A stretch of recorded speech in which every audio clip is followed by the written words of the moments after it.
Kaya sa inyo, na akala nyo kakampi nyo yan, kasi ginagamit kayo, collateral damage lang kayo. Look what happened. Di ba ang dami lang tinanggal ngayon sa mga trabahador nila dyan sa gobyerno?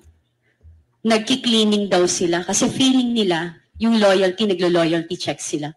So, lahat po kayo disposable. Correct. Lahat po kayo itatapon. Yes. Pag tapos na sa inyo, itatapon na kayo. Attorney Trixie, Attorney Vic Rodriguez, VP Sara. So don't think na kayo ngayon na nakaupo, magtatagal kayo dyan. Lahat kayo basura. Lahat kayo trapo. Lahat kayo gamit sa kanila na pag pinagsawaan na or wala na silang pakinabang, itatapon lang din nila kayo. Kasi sabi na, napilitan kami. Kasi mawawalan kami ng budget. Ano ba mas importante? Pera o mamamayang Pilipino? Tama. Do you think that the Filipino people will never understand your situation, yung sitwasyon nyo, na iniipit kayo? Mas mamahalin mo kayo. Kasi principled kayo. Kasi may integridad kayo. Alam mo yung kung hindi sila pumirma at hindi mabibigyan ng budget, naku, okay lang talaga sa amin kasi hindi naman kami nakinabang sa budget na yung mga ayuda na yan. Wala. Hindi naman nakatanggap lahat. Alam mo, hindi naman nakinabang yung mga ordinaryong mga tao. Alam mo, yung mga malalapit lang sa kanila, yung nasa mga listahan. Kaya naku, walang kwenta yung mga ayuda nila dyan. Pero mas pinili nyo na kung ano yung mapapakinabangan nyo more than, tsaka yung posisyon nyo more than sa mamamayang Pilipino.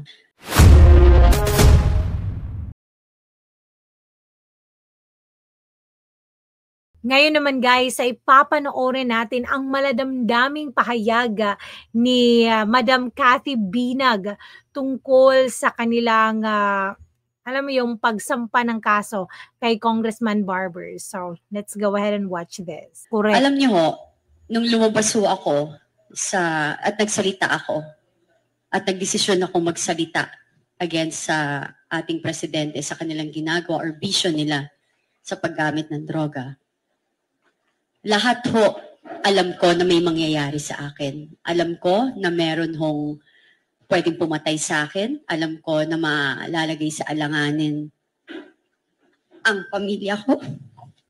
Grabe no, totoo yan. Alam mo yung, kasi pag kalaban mo talaga yung administrasyon, naku, maano yun sila maraming pera, alam mo yung maraming connections, kaya nilang gawin kung anong gusto nilang gawin. Kaya naku, delikado talaga. At alam ko marami ako kaibigan na mawawa kong ibigay para rin ako.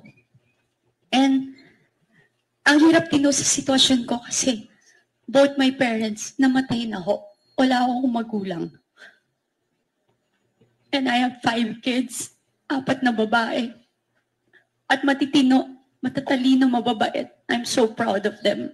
And eto lang yun. Yun, katulad nila, Crisette, kami mo lahat dito. Wala ko kaming inihingi.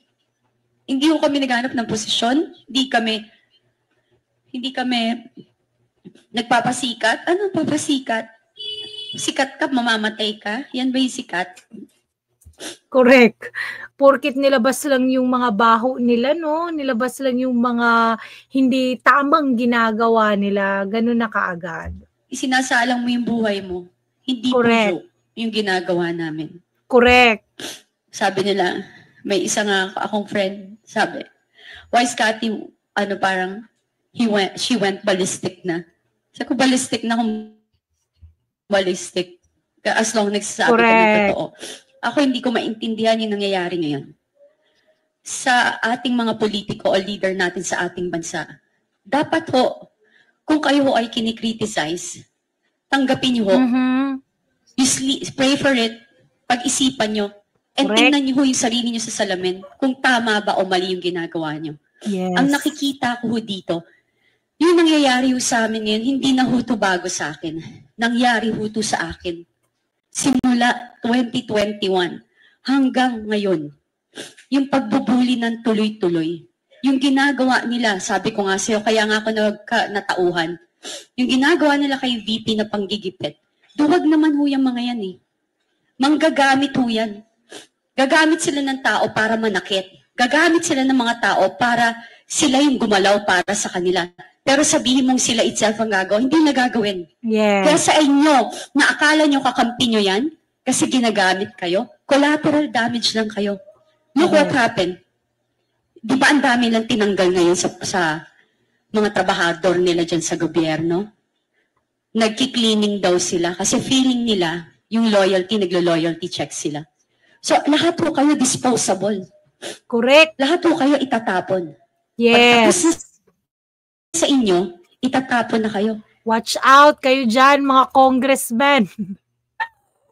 Tinapon nga si VP Sara na siyang nagpanalo sa kanila eh. 'Di ba? Tinapon nga si Vic Rodriguez na siyang nag-campaign para sa kanila, campaign manager. Alam mo yon, spokesperson ng campaign. Tinapon nga nila. Kayo pa kaya, mga congressman kayo? Naku, wala din. Pag yan pinayagan yung makarating sa Malacanang, yung pag nakarating yan sa kasi I've heard na gusto talagang tumakbo ni Martin Romualdez sa pagiging presidente. Pag yan naging presidente, ewan ko sa inyo, kayong lahat itatapon din yan. Attorney Trixie, Attorney Vic Rodriguez, VP Sara. So Correct. don't think na kayo ngayon na nakaupo, magtatagal kayo dyan. Lahat kayo basura. Lahat kayo trapo. Lahat kayo gamit sa kanila na pag pinagsawaan na or wala na silang pakinabang, itatapon lang din nila kayo. Sa mga tinanggal sa trabaho, magsalita ho kayo. Sa PSG, sa security, sa mga empleyado ng gobyernong tinanggal, magsalita ho kayo. Huwag ho tayong matakot sa kanila. Grabe no, ang dami pala nilang tinanggal ng mga trabahante. Wow, pati security. Grabe. Sabi, tataasan yung sweldo, tapos ngayon tanggalan pala yung nangyari. Kasi tataasan yung sweldo, tatanggalin. Kasi yung ginagawa nila sa akin, sa amin, katulad ng mga kasama ko dito na sinasabi nila na tinatakot kami. Yun, sabi nga ni Crisette, it's easy to fold. It's easy to umatras ka na tumigil ka. Pero pag tumigil po kami, sino pa pong magsasalita para sa inyo? Correct. Kami ho, never ho kaming naglabas ng chismis. Never ho kami, hindi ho theory.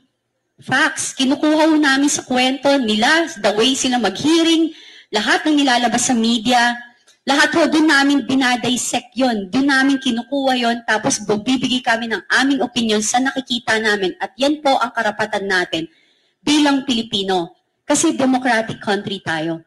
Dapat ho talaga may freedom of speech, dapat nagagamit natin. Correct. So, hindi na pala pwedeng mag-react, no? Kung nakikita mong hindi tama sa paningin mo, hindi, yung, alam mo yung hindi na tama yung mga pangyayari, hindi na pwedeng mag-react. So, hindi na freedom of speech, hindi na demokrasya kung gayon. Huwag ho kayong tumakbo kung ayaw yung maging makriticize. Correct. Ang bawat Pilipino ay may karapatang i-question kung ano yung pagkakamali ng sino mang leader na nakaupo sa inyong pwesto. Ngayon, sorry. Yes. Ngayon po, wag na lang ho kayong tumakbo. Ngayon sa darating pong eleksyon, ang mamamayang Pilipino, tayo po ang bida. Bumoto po kayo ng tama. Tanggalin niyo ho ang mga congressman na walang prinsipyo at natakot na mawala ng pondo kasi sabi na, napilitan kami. True! Wag nang iboto yan! Kasi mawawalan kami ng budget. Ano ba mas importante? Pera o mamamayang Pilipino? Do you think that the Filipino people will never understand your situation, yung sitwasyon nyo, na iniipit kayo? Mas mamahalin mo kayo. Kasi Correct! Alam mo yung pag sinabi nila online na hindi ko tinanggap, hindi ako pumirma kasi hindi ako pumirma kahit na walang magiging budget. Alam mo, walang ayuda na ibibigay. Hindi ako pipirma kasi yun yung tama. 'Di ba? Marami talagang, alam mo yung maraming hahanga, maraming sasaludo sa inyo, hindi yung, naku, pumirma kasi naiipit. Walang ayuda na ibibigay. principled kayo. Kasi may integridad kayo. Pero mas pinili nyo na kung ano yung mapapakinabangan nyo more than, tsaka yung posisyon nyo more than sa mamamayang Pilipino. Ay, totoo yan. Totoong-totoo yan. Kasi makikinabang sila din, eh, kaya yun. Ano lang naman, sobrang easy lang naman, pirma lang dun, eh, tapos pera-pera na, 'di ba? Kaya dun ka na lang talaga. Yun lang po. Kaya dapat po iboto natin, palitan niyo na ho yung mga congressman dyan na bumoto. So magalit na kayo kasi yung katotohanan eh. Mas may bayag pa nga ho itong mga to, nakakapagsalita tapos binubuli nyo. Magpakalalaki kayo at matuto kayong gumayang. Women's Month ngayon, may nagsalita, sabi ni Martin, suportahan ng kababaihan. Martin, naging kaibigan kita minsan. Hindi ko in-expect na magiging ganyang kakasama. May asawa ka. Buhay pa ba nanay mo, hindi ko alam. Pero eto lahat kami, mga babae, ina. Hindi ako naniniwala sa sinasabi mo. So, kasi eto ginagawa mo sa amin eh. Magpakalalaki kayo at matuto kayong gumalang. Minsan pala siyang naging kaibigan ni Romualdez. Kaya pala talaga sila yung pinuntirya, no? Kasi alam talaga nila yung mga baho, eh. Alam talaga nila yung mga, alam mo yun, grabe. Wow. Pero alam mo yun sa Duterte, wala kang makikitang close kaibigan or ganun klaseng relationship na alam mo yung kumukontra sa kanya. Alam mo lahat ng kumukontra sa kanya, ano lang naman eh, alam mo yung naging katambal lang sa, alam mo yung naging kasamahan lang sa kampanya or naging line up lang sa election, pero they are not close. Hindi katulad dito sa administrasyong ito, marami silang mga, alam mo yun, close talaga. Sobrang katulad ni Attorney Vic, 'di ba? Sobrang close siya kay BBM. Ni VP Sara, grabe pa talagang pagkampanyanan nyo, yung pagkampanya niya kay Martin Romualdez na gagawin niyang speaker, yung kay BBM na grabe pa talaga yung pagpapasalamat ni BBM. Kung nakita niyo lang yung mga previews na mga election na pangakampanya nila, ipapakita ko yun dito eh. So, grabe talaga guys, no? Grabe. At panindigan nyo yung pagiging politician nyo na ang inyong layunin is para sa kabubuti ng ating bansa at mamayang Pilipino. Maraming salamat po. Correct. Wow. Grabe guys, anong masasabi nyo sa maladamdaming pahayag ni Madam Cathy Binag? So don't forget to like this video guys. See you again next time. Have a great day. God bless. Bye!